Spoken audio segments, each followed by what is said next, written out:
కొంతమంది ఒక ఇంకిత జ్ఞానాన్ని మర్చిపోయి విపరీతమైన ట్రోలింగ్స్తో వారి జీవితాలతో ఆడుకునే ఒక సోషల్ మీడియా బ్యాడ్ చాటర్స్ కొంతమంది తయారై ఉన్నారు.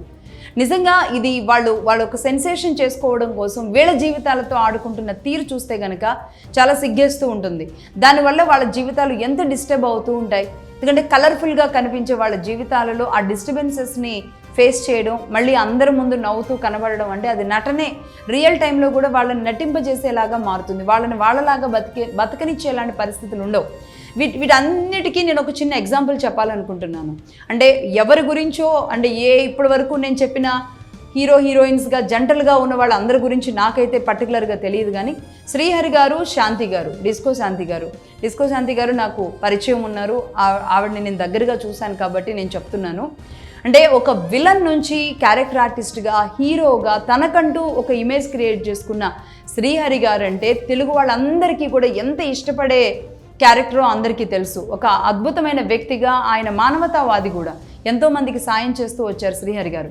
అలాగే ఇంకొక వైపు తన డ్యాన్స్తో చెన్నైలో కానీ తెలుగు ఇండస్ట్రీలో కానీ డ్యాన్స్తో ఒక అబ్బురపరిచేలాగా, అంటే తనతో డ్యాన్స్ అంటే హీరోలే ఈమెతో చేయగలమా అన్నట్టుగా తనే స్క్రీన్ అంతా కూడా ఆక్యుపై చేసేలాంటి ఇమేజ్ గ్రేస్ ఉన్న యాక్టరు డిస్కో శాంతి గారు. ఆవిడ ఏకంగా శాంతి అన్న పేరుకి డిస్కో డ్యాన్స్ వల్ల డిస్కో శాంతి అని పెట్టుకునేలాంటి స్థాయికి వెళ్ళిపోయారు. అలా వీళ్ళిద్దరూ ప్రేమ పెళ్లి చేసుకున్నారు. ఇద్దరు చాలా ఎంత అన్యోన్యంగా ఉండేవాళ్ళు అంటే అంత అన్యోన్యంగా ఉండే జంట మనం వీళ్ళిద్దరిని ఎగ్జాంపుల్గా చెప్పొచ్చు అనిపిస్తుంది. నాకు వాళ్ళు పర్సనల్గా తెలుసు కాబట్టి చెప్తున్నాను.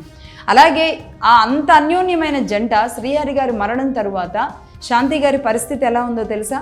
నిజానికి జస్ట్ ఆవిడ బతుకున్నారు అంతే.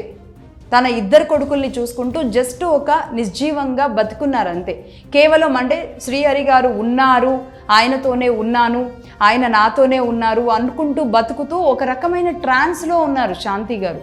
అంటే వాళ్ళ మధ్య ఎలాంటి ఎమోషన్స్ ఉంటాయి సినీ పరిశ్రమలో ఉన్న వాళ్ళ మధ్య. వాళ్ళు ప్రేమిస్తే ఎంత ఇష్టంగా ఒకరినొకరు అంత ప్రేమిస్తూ ఉంటారు. అది ఫ్యాన్స్ని కావచ్చు, ఇంకొక విషయాన్ని కావచ్చు, ఒక సమస్యని కావచ్చు, దేన్నైనా సరే అని చెప్పడానికి నేను ఈ ఇన్సిడెంట్ని చెప్తున్నాను. అలాగే వాళ్ళిద్దరు భార్యాభర్తలుగా ఉన్నవాళ్ళు ఎంత ఎమోషన్, ఎంత బాండింగ్ ఉంటే కానీ ఇన్ని గోడలన్నిటినీ బద్దలు కొట్టుకొని ఒకరికొకరు పూర్తిగా అర్థమైన తర్వాత పెళ్ళి అనే జోన్లోకి హీరోయిన్స్ వెళ్ళేలాంటి పరిస్థితులు ఉంటాయి. ఎందుకంటే ఎంతోమంది హీరోలతో ఆ హీరోయిన్ నటించి ఉంటుంది, ఎంతోమంది హీరోయిన్స్తో ఈ హీరో నటించి ఉంటారు.